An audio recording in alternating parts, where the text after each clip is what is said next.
kwentong inyong mapapakinggan ay minsan panghango mula sa mga tunay na pangyayari.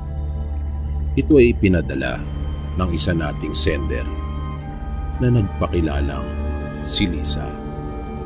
At ngayon pa lang ay masasabi kong isa itong napakagandang kwento. Isa sa mga kwentong nagustuhan ko ng personal na ipinadala po sa akin. Kaya nais kong magpasalamat kay Lisa sa pagbibigay niya ng panahon para isulat at ibahagi ang kwentong ito. Nais ko na ring samantalain ang pagkakataong ito para pasalamatan ang lahat ng patuloy na nakikinig dito po sa ating programa. Maraming salamat po. At narito na ang tampok nating kwento para sa gabing ito. At sana po ay inyo ring magustuhan. Kumusta po kayong lahat, Sir BB? Ako po si Lisa at isa rin po akong OFW. May alam po akong kwento at itong nais ko pong ibahagi sa inyong programa. Ito ay naikwento sa amin noon ni Lola nung siya ay nabubuhay pa. Ang kwento ni Lola ay matagal na pong nangyari, babalik pa sa taong 1939. Si Lola Biring ay pinanganak at lumaki doon sa kanilang probinsya. Bali nanay po siya ni Papa. At ayon sa kanya, doon sa kanilang nayon noon ay may nangyayaring mga kababalagan. Mga pangyayaring kakaiba at lubang nakakatakot. Dahil ayon sa kanya, makailang ulit siyang nakakita ng kakaibang nilalang. Pero sa kabila ng lahat ng ito, sabi niya, tahimik at payapa pa rin naman ang kanilang baryo. Walang kaguluhan at walang karasang nangyayari. Masaya silang namumuhay at nagmamalasakitan ang bawat isa na taga roon sa kanila. Isang araw ay nagulat sila at nagtaka nang may dumating na mga turistang hapon doon sa kanilang lugar. At hindi iyon pangkaraniwan. Ang totoo, sabi ni Lola, ay noon lamang may napadpad na dayuhan sa kanilang lugar.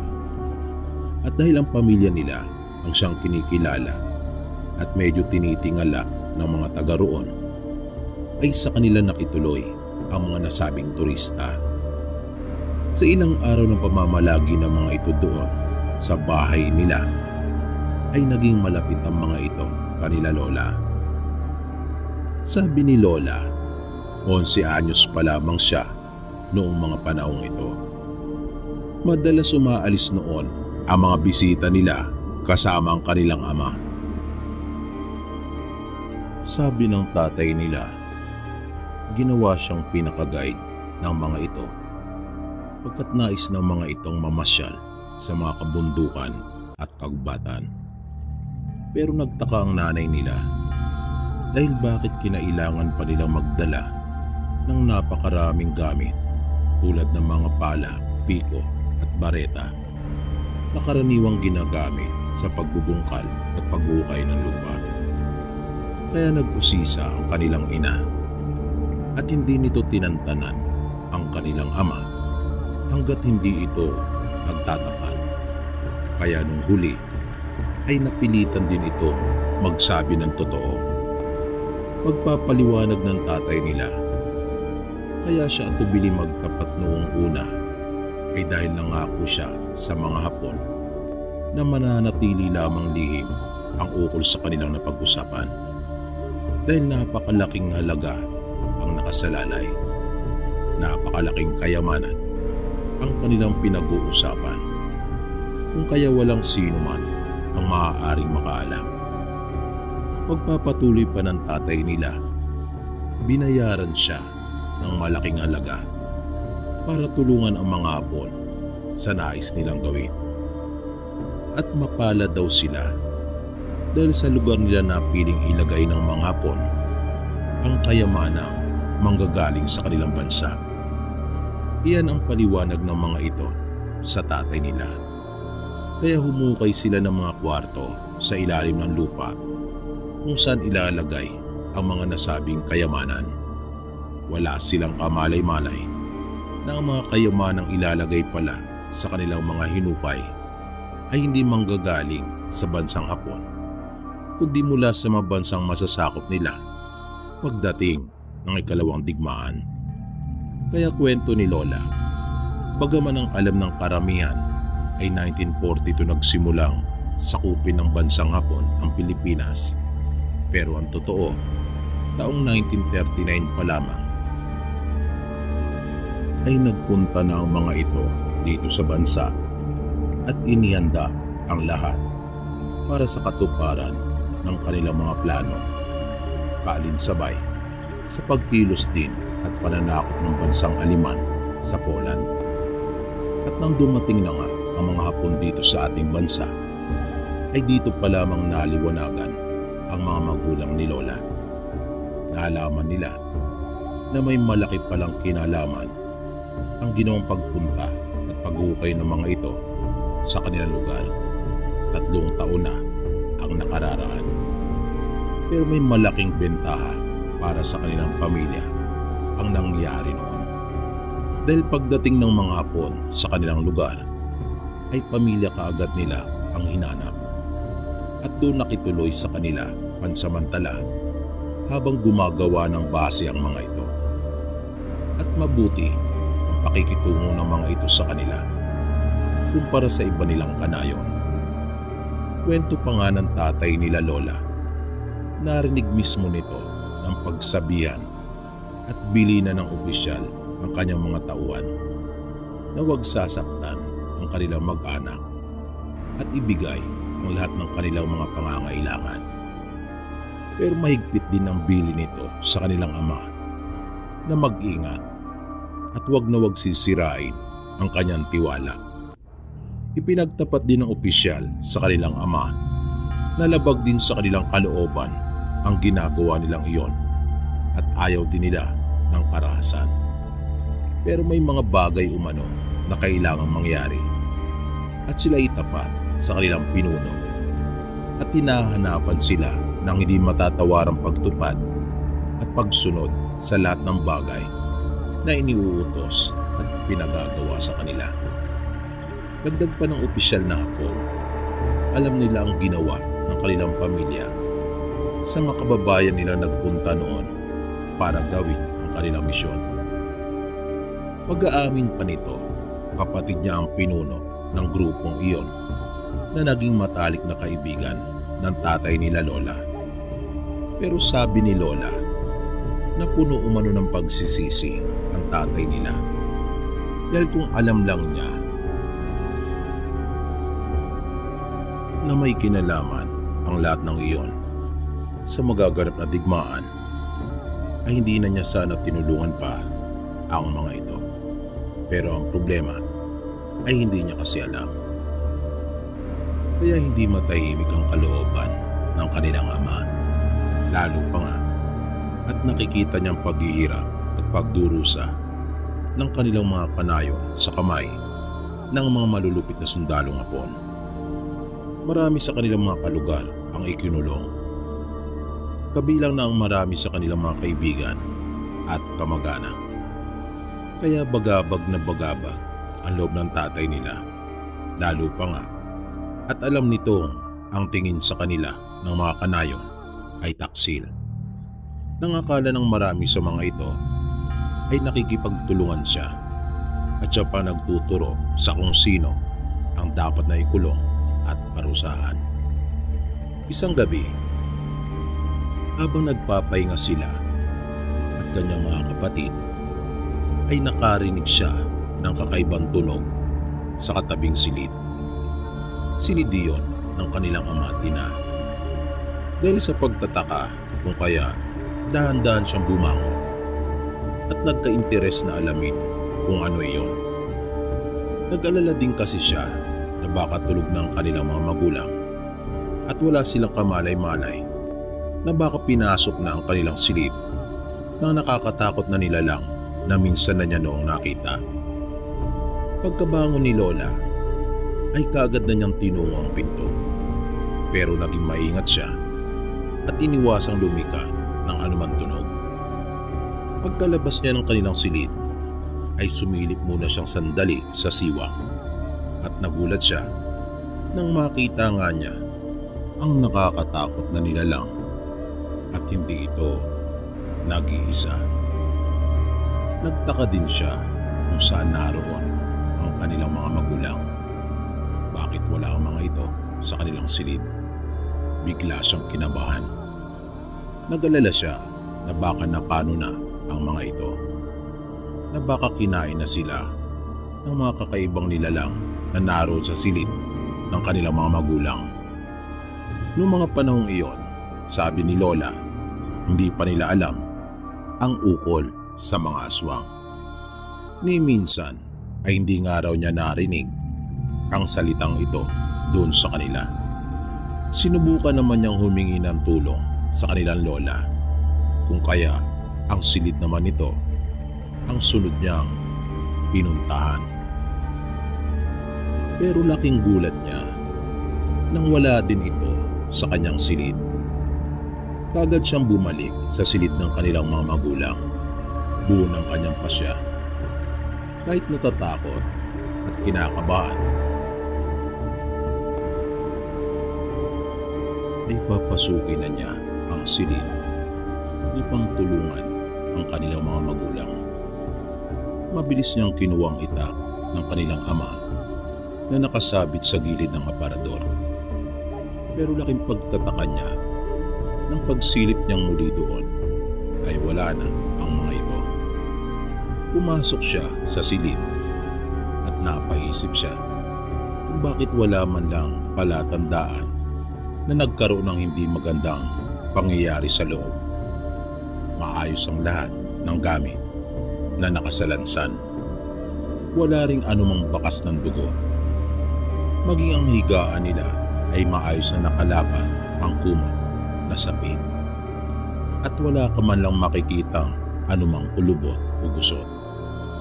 Kung kaya nagtaka si Lola Biring kung saan nagpunta ang kanyang mga magulang, at gayon din ang mga nakakatakot na nilalang na iyon na kanyang nakita. At bakit naroon ang mga ito sa bahay nila? Anong ginagawa ng mga ito doon sa kanila? Hanggang sa nakatulog na siya sa pag-iisip. Nang sumunod na araw, pagkagising niya, ay kumakain ang kanyang mga magulang at kapatid, kasama ang kanilang lola. Paglapit niya, ay sinabihan siya ng kanyang ina na mukha yatang napuyat siya nung nagdaang gabi, kung kaya tinanghali na ng gising. Napatingin siya sa labas at napansin niya ang mga sundalong Hapon na tila ba abalang-abala. Anong ginagawa nila? Nagtatakang tanong ni Lola Biring. Sinabi ng kanyang ama na nung araw na yun din ang alis ng mga ito dahil lilipat na sa bago nilang kuta. Halika na dito at kumain ka na. Mag-aanyaya sa kanya ng kanilang ina. Maya-maya ay tumayo ang kanilang lola at kumuha ng ulam. Ito na ang tamang oras, mga apo, para matikman nyo ang pinaka-espesyal kong putahe. Naaaliw na sabi nito. Kaya nagtaka si Lola Biring sa kung ano kayang ulam ang binabanggit ng kanilang lola na hindi pa nila natitikman. At napansin niya ang pagbabago sa mukha ng kanilang mga magulang habang nagkatinginan ang mga ito. Maya-maya pa ay tumayo na rin ang kanilang ina at nilapitan ng kanilang lola. Narinig nila ito na tinanong ang kanilang lola kung kailangan ba talaga nilang gawin ang bagay na yon. Kaya nagtaka si Lola Biring kung bakit tila atubili at may pag-aalala ang kanilang ina kung isang uri lang naman iyon ng simpleng ulam. Nangatwiran ang lola nila at sinabing iyon na ang tamang oras. At narinig pa nila na sinabi nito, iyon ay para din umano sa kanilang kapakanan, sa kanilang kaligtasan. Kaya lalong napaisip si Lola Biring nang marinig ang lahat ng iyon mula sa kanilang lola. At mukhang kahit anong gawin ng kanilang mga magulang, ay desidido na ang lola nilang ituloy kung ano man ang nasa isip nito na nais gawin.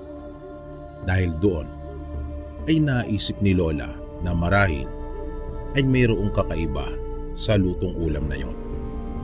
Hindi iyon isang karaniwang lutuin.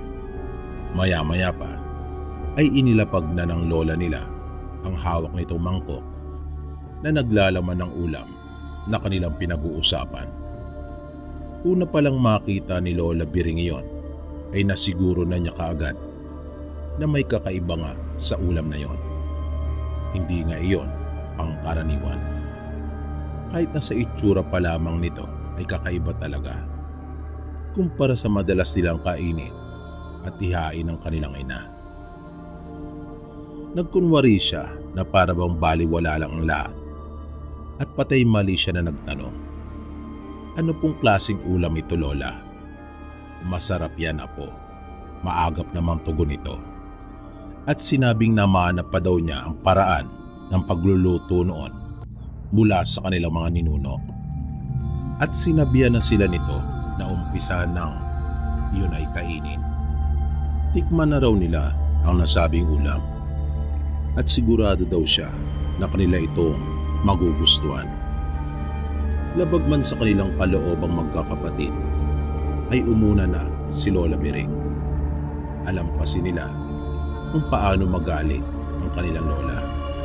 Mabait ito, pero matindi kong magalit. Wala nga raw kahit na sino sa lugar nila ang kayang pigilan ito. At tila lahat ay nanginginig kapag ito na ang nagsalita. Kaya sumandok si Lola Biring at tumikim. Maya-maya ay naramdaman niya ang kamay ng kanyang lola at hinawakan siya para muling sumandok at dinagdagan ang nasa kanyang pinggan. Inutusan na rin ito ang mga kapatid ni Lola na kumuha na at kumain. Napansin ni Lola Biring na muling nagkatinginan ang kanilang mga magulang at tila ba ayaw ng mga ito ang nangyayari, ngunit parehong walang magawa. Pero kabaliktaran sa itsura noon at ng kanyang inaasahan ay masarap ang nasabing ulam. Nasarapan si Lola Biring at naisip niyang kahit ano pa ang kwento o dahilan sa likod ng putahing iyon ay baliwala na sa kanya. Basta kanya yung kakainin. Maging ang kanyang mga kapatid ay nasarapan din at napapangiti pa silang lahat kapag nagkakatinginan. Habang ang kanilang mga magulang naman ay walang kaimik-imik na sila ay pinagmamasdan. Ilang araw pang lumipas at sa tuwing sila ay kumakain ay hindi maaaring wala ang putahing iyon na hinahanap-hanap din naman nilang magkakapatid. Sa gabi, madalas pa rin niyang naririnig ang mga kakaibang tunog na iyon. At kapag sisilipin niya ang silid ng kanyang mamagulang at lola, ay wala ang mga ito. Habang lumilipas ang bawat araw, ay lalo namang lumulubang ang sitwasyon dahil sa tensyong nagaganap bunga ng pananakop ng mga Hapon sa bansa. Madalas, wala ang kanilang ama dahil sa obligado itong pumunta sa base ng mga Hapon. Sa utos na rin ng opisyal, pinagkakatiwalaan siya nito at ginawang gabay sa ginagawang paglilibot ng mga ito doon sa kanilang probinsya. Kaya nasaksiyan ng ama nila ang kalupitan ng mga sundalong Hapon sa kanilang mga kababayan. Kaya dumating ang punto kung saan ay hindi na talaga makayanan pa ng kanilang ama ang kanyang mga nasasaksiyan at ang bagabag na kanyang nararamdaman. Kaya isang gabi ay nagulat na lamang silang magkakapatid. Nang sabihan sila ng kanilang ama at ina na maganda, dalhin lamang daw nila ang mga mahalagang bagay. At sa tono ng pagsasalita ng kanyang mga magulang, ay alam na ni Lola Biring na mayroong magaganap na hindi maganda. Nang nakahanda ng lahat, ay nanatili lamang sila sa kanilang tahanan. Napakatahimik at halos walang kumikibong. Matyaga sila naghintay sa tamang oras. Hanggang sa magsalita ang kanilang ama at sinabing oras na. Bumaba sila ng kanilang tahanan, dala lamang ang ilang damit at mahalagang kasangkapan. Sa gitna ng dilim ay naglakbay sila patungo sa base ng mga Hapon, kung saan nakakulong ang marami nilang panayon at kababayan mula sa iba't ibang bayan. Dinala sila sa dalampasigan ng kanilang mga magulang at sinabi maghintay.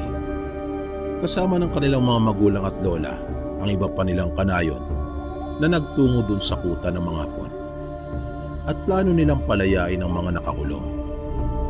May mga bangka at balsa na nakahanda noon sa dalampasigan. Doon sila sasakay upang tumakas. Ginamit at sinamantala ng kanilang ama ang pagtitiwalang ipinagkaloob sa kanya ng opisyal na Hapon. Dinalhan nila sila ng mga inumin at pulutan na sariwang isda na kanilang nahuli. At nang makahanap ng tamang pagkakataon, ay kanila nang itinakas ang mga nakabilanggo. Pero ang hindi alam ng kanilang ama at mga kasama nito ay matagal na rin palang alam ng opisyal ang binabalak nila ngayon, dahil sa isa nilang kanayon na siyang tunay na traidor. Pero ayaw maniwala ng opisyal sa isinumbong nito sa kanya, dahil sa malaki pa rin nga ang kanyang tiwala sa ama ni Lola Biring, kung kaya kinailangan niyang mapatunayan iyon. Nais niyang siya mismo ang makasaksi kung totoo nga ang isinusumbong sa kanya. Kung kaya ang lahat ay isang malaking patibong. Nagkagulo at nagkaroon ng labanan habang sila ay papatakas. Lumaban na lang rin sila kahit alam nilang sila ay masusukol. Dahil alam din nilang papatayin lamang sila ng mga ito at hindi patatawarin. Maya-maya pa ay napalingon sila Lola Biring dahil sa mga ingay na kanilang narinig. Mga tinig na sumisigaw.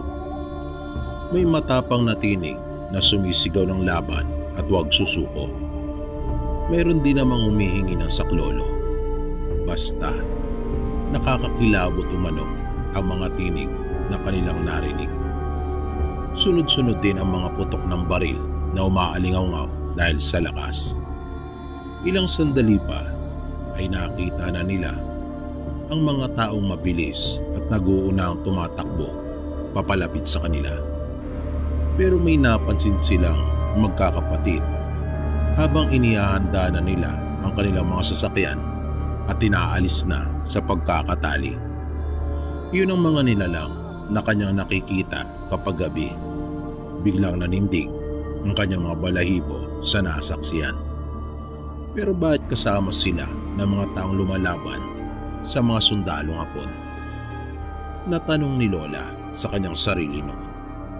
At saan naroon ang kanilang mga magulang? Nasaan din ang lola nila? Sa puntong ito ay nasiguro na ni Lola Biring na tama nga ang kanyang hinala. Sila ang kanilang mga magulang at lola. Pero teka, bakit hindi lang tatlo ang mga kakaibang nilalang na nakikipaglaban? Marami silang mga aswang. Pero dahil sa ibinulga ng kanayo nila ang kanilang sikreto, kung kaya pare-pareho na silang sugatan at duguan, napansin din ni Lola na nanghihina na ang marami sa kanila. At nagsakripisyo para makatakas ang marami sa kanila. At silang humarap at humarang sa mga Hapon. Narinig nila ang garalgal at malaking tinig ng isa sa mga nilalang. Hindi siya maaaring magkamali. Iyon ang kanilang ama. Kaya kumilos na sila. Tinulungan din nila ang ibang paparating na nanghihina at isinakay doon sa bangka. Patuloy nilang naririnig ang mga hiyawan, mga sigaw na nakaririmaring. Marami ang nasawi at hindi nakasampa sa bangka at balsa. Kung wala lang sana nagtaksil sa kanilang mga panayon, di sana'y naging maayos ang lahat at ligtas sana nilang naitakas ang mga ito. Pero huli na ang lahat. Wala na silang magagawa pa kundi ang ituloy pa rin ang kanilang binala ng halos 2 buwan. Tagumpay na nakaalis ang kanilang mga sasakyang pantubig. Ngunit may nakatago pa palang sorpresa ang opisyal na hapon. Maya-maya pa ay bigla na nagkaroon ng malakas na pagsabog at nasundan pa iyon ng nasundan. May mga malalaking armas pa lang mga ito na itinago sa tabi ng dalampasigan. Idagdag pa ang mga malalakas na baril na naroon na kayang pagpira-pirasuin ang sinumang matamaan nito. At nakita nila kung papaano isa-isang natumba at nahulog sa dagat ang kanilang mga kasama. Nasaksiyan din nila kung papaano nawasa ang 2 sa kanilang mga sinasakyan at nakasama roon ang kanilang mga magulang at lola. Sa kabila ng walang humpay na ginawang pag-atake sa kanila, ay himala namang nakaalpas ang kanilang sinasakyan at tuluyang nakalayo. Pero ano ang silbi ng pagtakas na iyon kung hindi naman niya kasama ang kanyang mga mahal sa buhay? Naisip ni Lola. Nag-iisa na lamang siya sa buhay. Bali 4 sila na nakaligtas. Kasama niya ang isa sa pinagkakatiwalaan at tumatayong kanang kamay ng kanilang ama na sininong dado niya. At 2 nilang kababayan na nagmula sa ibang lugar. Walang tigil sa pagtulog ang kanyang luha. Hindi siya makapaniwala na nangyari ang lahat ng iyon sa kanila.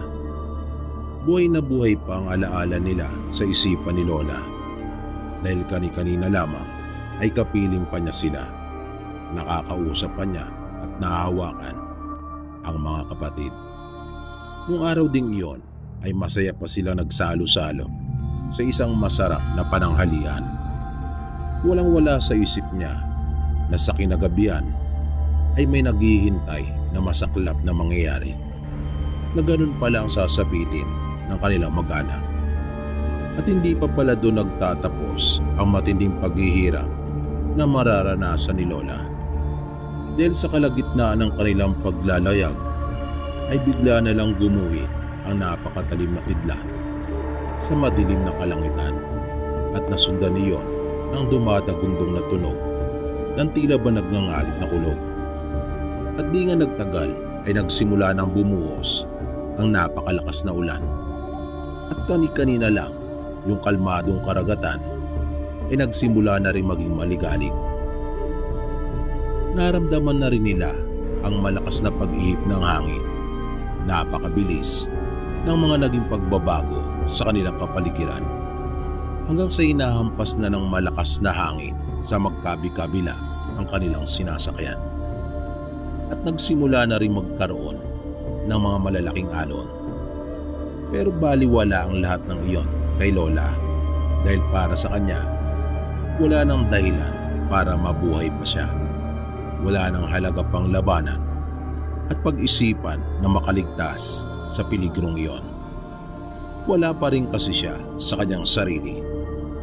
Kaya habang ang mga kasama niya sa bangka ay mga natataranta at halos di malaman ang kanilang gagawin, si Lola naman ay nanatili lang na nakaupo at walang imik.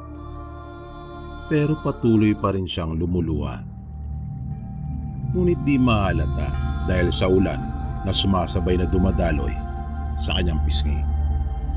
Nung mga sandaling iyon ay naisip ni Lola na mas mabuti pang mamatay na lang rin. Kung kaya kanya na lamang ipinikit ang mga mata at inihanda ng kanyang sarili sa pinakamasamang maaaring mangyari. Narinig niya ang mga tinig ng kanyang mga kasama na nag-aalala. Nararamdaman din niya ang malakas na pag-alon na siya naging dahilan para magtaas baba ang kanilang sinasakyang bangka. Nagsalita ang isa sa mga lalaking kasama nila at pinunan nito si Lola dahil hindi man lang daw ito tumutulong. Sinaway naman ito ng ninong dadu niya at sinabing hindi biro ang pinagdaraanan nito dahil sa nangyari. Pero muling nagsalita ang lalaki at sinabing pare-pareho lang sila na nawalan ng mahal sa buhay. Nagpatuloy pa ito sa pagsasabing kasalanan daw nilang mga aswang kung kaya napahamak sila. At nang ayaw pa rin itong tumigil, ay narinig ni Lola Bering ang isang malakas na pag-angil. At nahihirapan sa paghinga ang lalaki, bunga ng pagkakasakal sa kanya ni Dado. Nagmakaawa ito at sinabing siya ay titigil na. Binitawa naman ito ni Dado at ipinagpatuloy ng ginagawang paglilimas ng tubig na pumapasok sa kanilang bangka. Hanggang sa bigla na lang hinampas na magkasabay na hangin at malaking alon ang kanilang sinasakyan. Naramdaman ni Lola na bumaliktad ang kanilang bangka at lumubog sila sa tubig. Oras na nasampit na lamang ni Lola at hinayaan niyang lamunin siya ng tubig paibaba. Tinanggap na niya ang malagim niyang kapalaran. Nang sumunod na araw ay nagising si Lola nang masilaw siya sa sinag ng araw na tumama sa kanyang mukha. Buhay pa siya. Kaagad niyang naisip. Iginala niyang sandali ang kanyang paningin. Nakaligtas tayo, wika sa kanya ng ninong dado niya. Nasaan yung mga kasama natin? Tanong naman niya. Hindi pinalad. Hindi na nga raw niya nakita ang mga ito matapos na lumubog ang kanilang bangka. Sayang nga raw. At may makakain pa raw sana sila. At napansin nga ni Lola na walang mapagkukunan ng pagkain sa maliit na isla na batuan kung saan sila napadpad. Ito, sabi ng ninong niya, itong para sa iyo, habang ito naman ang para sa akin. Hinati ko ang pagkain para sa ating dalawa batay sa pangangailangan ng ating mga katawan. Mas malaki o kaya mas malaki din ang sako na naglalaman ng pagkain para sa akin. Habang sa iyo naman ay katamtaman lamang ang laki. Hindi umimik si Lola pero naisip niya na hindi yata makatarungan ang ginawang iyon ng ninong dado niya. Ng pagkakataon na iyon, nakapag-isip-isip na siya. Maaaring ang may dahilan kung bakit siya nabuhay. Binalik-balikan din niya ang mga sinabi ng ninong dado niya sa kanya at may punto ito. Hindi ko maaaring sayangin ang ginawa nilang pagsasakripisyo, sabi ni Lola sa kanyang sarili. Lumipas ang mga araw, matyaga sila naghintay ng sasakyang pandagat na maaari magdaan. Pero wala silang namataan ni isa. Ang mga araw ay naging linggo hanggang sa naging buwan. Malapit nang maubos ang kanyang pagkain. Makaraan ang mahigit 2 buwan ay tuluyan ang naubos ang pagkain niya. Kahit gaanong pagtitipid ang kanyang gawin, ay naubos na rin talaga ito. Kaya naisipan niyang kausapin ang ninong dado niya at baka may natitira pa itong pagkain. Pero laking gulat niya nang makitang wala na ang isang kamay nito, pagkat iyon ang kinain nito upang mabuhay. Pao mga damit lamang pala ang laman ng sako nito at ibinigay na lahat sa kanya ang pagkain.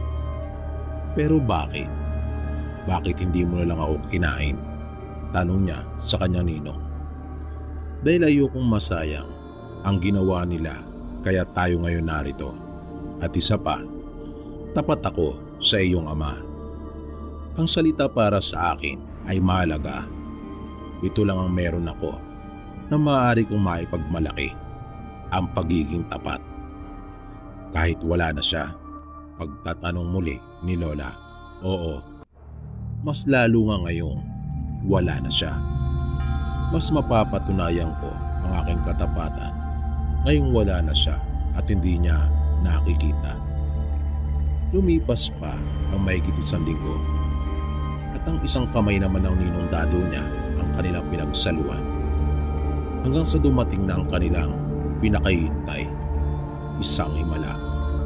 Nang may napadpad doon na isang bangka na naglululan ng 3 mangingisda at nakahanda silang tumulong. Kaya nagpasalamat kaagad silang dalawa sa kabutihang inialok ng mga ito. Pero napansin ng ninong niya na masama ang tingin ng mga ito kay Lola Birik na noong mga panahong iyon, kahit sa mura niyang edad na magdo-12 pa lamang, ay hubog na ang katawan dahil sa may dugo silang Kastila at lubang malalaki at matataas talaga ang pangangatawan ng kanilang angkan.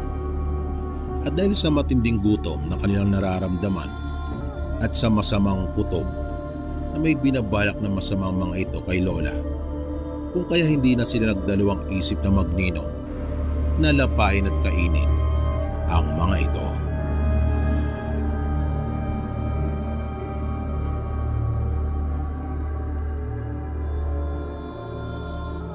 Ako nga po pala si Gabriel.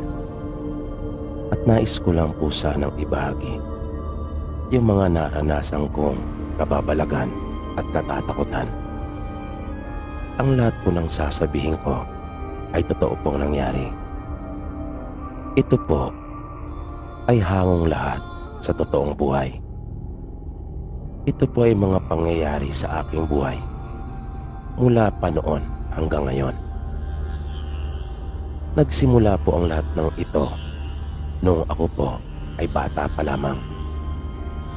Ipinanganak po ako sa Surigao, pero kalaunan ay lumipat po kami ng Leyte. Kung kaya, doon na po ako lumaki.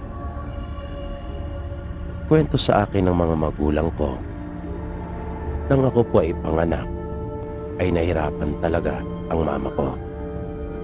At muntik na siyang mamatay. Kaya naman nata po talaga noon ang lolo at lola ko na kanila po akong inihiling at ipinakiusap na ako po ay ibigay sa kanila at maisilang ng maayos, na natupad naman ang kanilang kahilingan. Nang umidad na ako ng 3 taong gulang, ay doon na nagsimula ang mga kababalagan sa aking buhay. Minsan kasi, habang pinapakain ako ng mama ko, ay bigla na lang umano kong nawala. Pinalugog na nila ang buong bahay sa paghahanap sa akin. Ngunit hindi talaga nila ako nakita. Pero nang dinilaan ako ng alaga naming aso, ay saka pa lang nila ako nakita na naroon lang din at nakadapa sa sahig. Halos mahimatay na noon ang nanay ko dahil sa kakaiyak, kakahanap sa akin. Pero nagulat sila nang malamang naroon lang din ako. Lubha silang nagtaka kung paanong nangyari iyon, na ang dami na nilang naghahanap noon sa akin. Pero kung hindi pa ako dinilaan ng alaga naming aso, ay walang sino man sa kanila ang makakakita sa akin. Nang ako naman ay mga 5 taong gulang na, ay madalas daw nila akong makita na mayroong kausap, kahit wala namang ibang tao na naroon at ako lamang mag-isa. At hindi lang yon. Isang araw ay nakita naman ako ng isa naming kapitbahay na nagpunta daw ako doon sa may baybay. Malapit lang kasi ang dagat doon sa amin. Mga 50 metro lang siguro ang layo nito mula sa aming bahay. Kaya agad na nagsumbong sa mga magulang ko yung kapitbahay naming iyon. na nang malaman naman ng papa ko ay nagmamadaling sumugo doon sa baybay. Nag-alala talaga sila ng gusto. Dahil nga sa 5 taong gulang pa lamang ako. At ang taas ng tubig ng mga oras na yon. Halos maubos na daw ang lakas ng tatay ko sa kakalangoy para lang maabutan ako. At nang kanya na akong mahawakan, ay agad niya akong hinila. At nagtaka siya nang makitang nakapikit ang aking mga mata. At tila ba mahimbing na natutulog. At nang madala na niya ako sa dalampasigan, ay dun pa lang ako nagising. At ang una ko raw sinambit ay napakaganda ng paraiso. Matapos ang pangyayaring iyon, ay nagpasya ang mga magulang ko na lumipat na lang kami ng bahay, yung malayo sa dagat. Kaya nanirahan kami noon sa bukid kasama sila lolo at lola. At naging maayos naman ang aming naging pamumuhay doon. Lahat ng aming mga pananim ay magagandang lahat ang tubo at sagana lagi ang aming ani. Nang mag-7 taong gulang na ako, ay doon naman na nagumpisa na makakita ako ng mga engkanto. Malinaw ko silang nakikita, pati na rin yung mga tirahan nila. At sa gabi naman, ay naririnig kong malinaw ang paghuni ng mga aswang na dumadapo sa mga kahoy. Sa maniwala po kayo sa hindi, ay totoo po talaga sila. Kahit ang mga engkanto ay totoo pong umiiral at existido. Sa mga nakita ko, ay masasabi ko pong iba-iba ang uri ng mga engkanto. Meron pong puti na engkanto. Meron din namang itim at pula. Mayroon din pong engkanto sa dagat. At may kanya-kanya silang teritoryo at hangganan. Ang mga tagalupa ay sa lupa. At yung mga nasa karagatan at iba pang anyong tubig ay doon rin lamang. Noong una, sa tuwing nagpapakita po sila sa akin, ay nanghihina po talaga ang aking katawan. Kung minsan naman ay nagkakasakit ako na tumatagal pa nga ng 1 buwan. At kapag gabi ay tinatakpan ko na lang pagkaminsan ang aking mga tenga dahil sa ayaw ko silang marinig. Hanggang sa ako ay mag-high school na.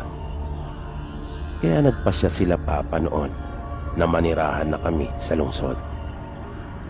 Kapag nasa paaralan ako, inaakala pa nga ng mga kaklase ko na ako ay laging nawawala sa sarili dahil nakikita nila akong tulala.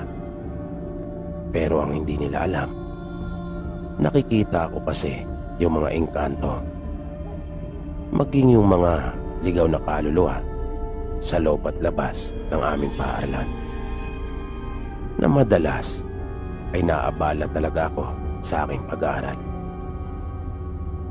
Hindi ko na kasi magawang makapakinig ng mabuti sa mga itinuturo sa amin ng aming mga guro. Minsan nga, habang nasa loob kami ng silid-aralan, ay nagulat na lang ako nang makita ko ang isang engkanto na katabi mismo ang aming guro at dinidilaan siya nito. Dahil sa yung engkanto ay nagandahan sa kanya. Kung kaya, ipinipikit ko na lang ang aking mga mata. Doon din sa silid naming iyon, ay madalas nagpapakita sa akin ang isang babae na duguan ng katawan at umiiyak. At minsan ay nakita ko ito, nakatabi yung isa naming kamag-aral at parang gusto niya itong saktan. Nakita ko ito na kanyang sasakalin yung aming kamag-aral. Kung kaya, napasigaw ako ng wag. Kaya biglang natuon naman yung atensyon nila sa akin, sabay nagtawanan. At napatanong kung napapaano raw ako. Na nagdahilan na lang ako at sinabing may nakita kasi akong bubuyog na dadapo sana sa isang kaklase namin at napailing na lang silang lahat. Nang mapasulyap akong muli doon ay nakita ko yung babae na nakatitig sa akin at ito ay galit na galit. Nang sumunod na araw ay hindi ako nakapasok. Nakiusap kasi si Lolo sa akin na kung maaari ay tulungan ko sila ni Lola sa pag-aani. Bali pinauna nila ako nun sa bukid dahil may mga bibilin pa umano sila. Nang masapit ko na yung kubo sa bukid ay naisipan kong maupo dun sa duyan. Yun kasi yung paborito kong pwestuhan kapag naroon ako. Maya-maya ay may bigla akong narinig na tinig. Tinig iyon ng isang babae na parang tinatawag niya ang pangalan ko. Kaya pinakinggan ko pa yung mabuti at narinig ko nga yung pangalan ko. Kaya nagtaka ako kung sino nagmamay-ari ng boses na yon. Kaya napatayo ako at iginala ang aking paningin. Paglingon ko sa may puno ng santol ay nakita ko ang isang magandang babae na sa tansya ko ay kaidaran ko lang. Muli niya akong tinawag upang lumapit. Sinabi niya sa akin na huwag akong matakot. Kaya lumapit naman ako at nang magkaharap na kami ay nagpakilala siya sa akin at sinabing siya ay si Liwaya. Tumugo naman ako at binanggit ko ang aking pangalan.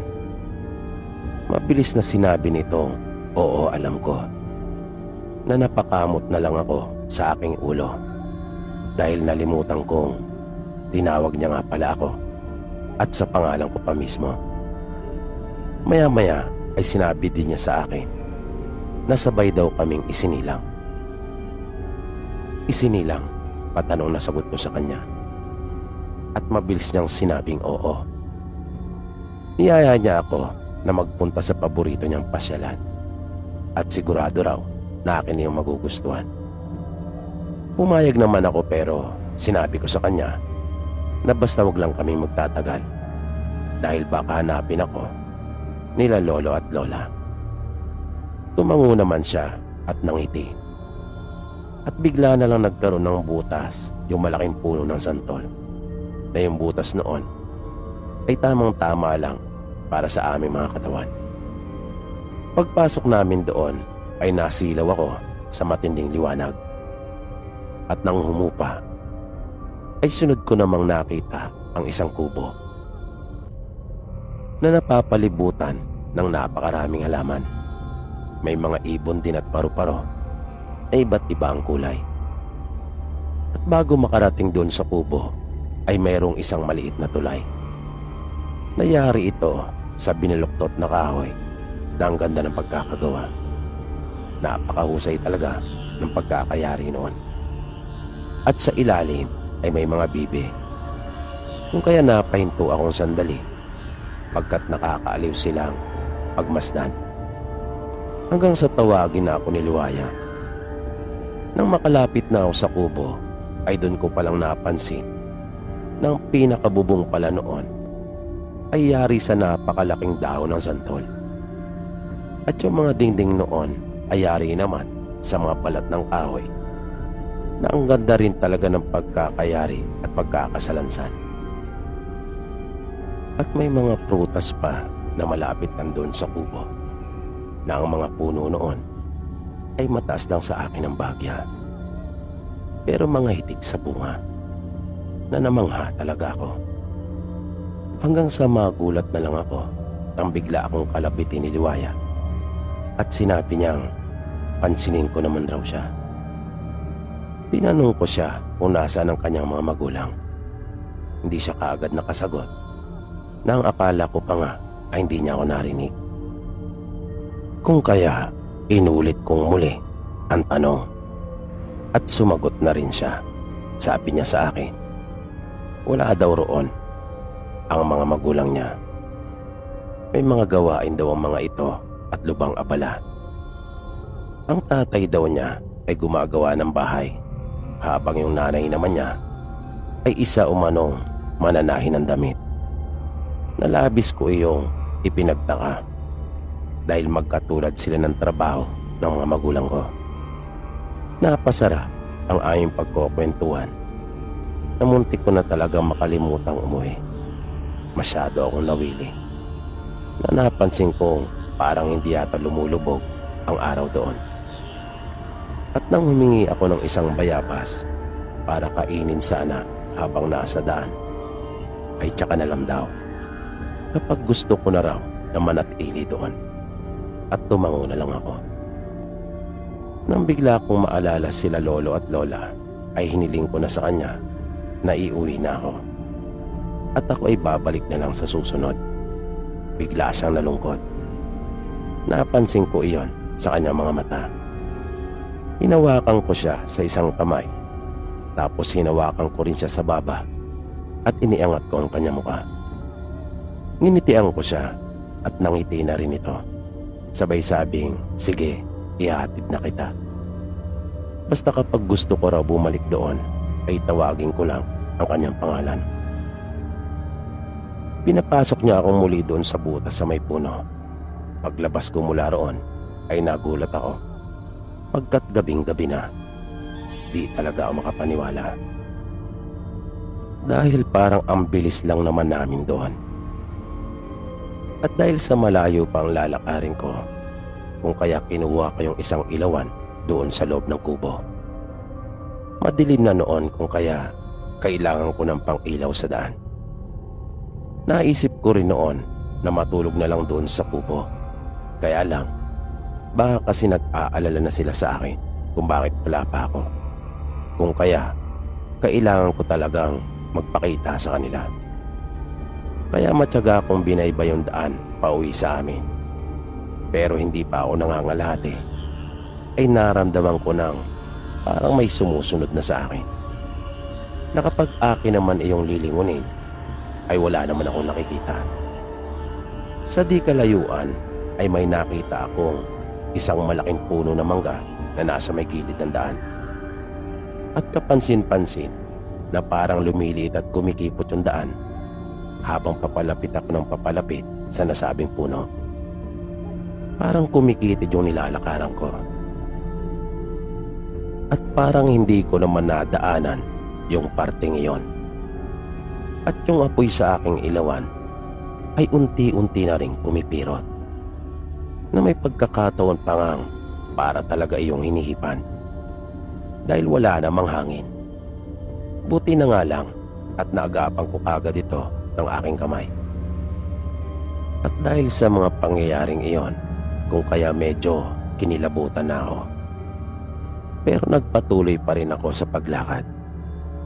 At nung nasa tapat na ako mismo nung puno ng mangga, ay may nakita naman akong isang tao na napakaitim.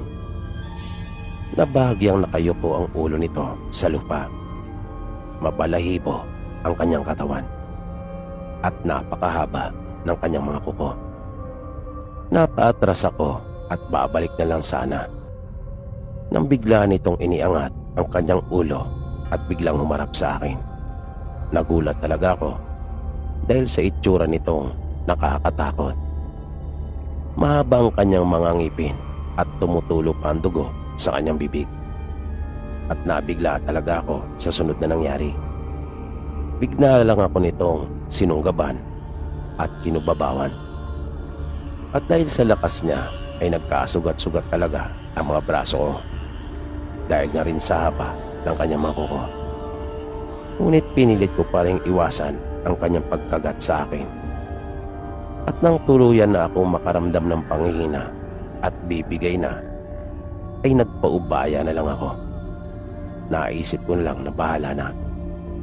Na akin na lang tinanggap yung masaklap na kapalaran kong iyon. Ipinikit ko na lang ang aking mga mata. Hanggang sa maalala kong bigla ang mga magulang ko. Kung kaya, para akong biglang natauhan at naimasmasan. Nang idilat ko ang aking mga mata, ay nakita ko ang pinagpira-pirasong katawan ng aswang. At bakit napakasukal ng kinaroroonan ko, na naisip kong baka may nagligaw talaga sa akin. At nang may maramdaman ako, ay bigla akong napalingon at nagulat ako nang makita kong naroon si Liwaya. Sinabi niya sa akin na kailangan ko na raw umuwi, na matagal na pala ako nakatulog doon sa lupa. At nang tumayo ako, ay bigla na ring nawala si Liwaya. Mabilis na ako naglakad at hinanap ko yung daan pabalik sa amin. Naramdaman kong medyo masakit pa ang katawan ko. Halos may kalahating oras din ako naglakad hanggang sa matanaw ko na yung kalsada, kasabay ng pagsikat ng araw. Napansin kong may mga dahon nakakabit sa mga braso ko. Nagtaka ako kung bakit mayroon ako noon, kaya akin iyong tinanggal. At nang maalis ko ng lahat iyon, ay nakapagtatakang pati ang mga sugat ko ay nawala na ring lahat. Kahit bakas ay wala akong nakita. Naisip ko na lang na baka ginamot ako ni Liwaya noong mga panahong nawalan ako ng malay. Pagdating ko sa amin ay alalang-alala ang mga magulang ko sa akin. Saan raw ba ako nagpunta? Pero dahil sa likas na mababait talaga ang mga magulang ko, kung kaya sa halip na pagalitan ako, ay kanila akong hinandaan ng pagkain at baka raw nagugutom na ako. Habang kumakain ay naaalala ko si Liwaya, lalong-lalo na yung maamo nitong mukha at yung lugar na aming pinuntahan. Dito po pansamantalang nagtatapos ang ating programa. At sana po'y inyong nagustuhan ang kwentong ating itinampo sa pagkakataong ito. Sana po ay patuloy niyo pang subaybayan ang mga susunod pa nating kwento. Maraming salamat po at hanggang sa muli.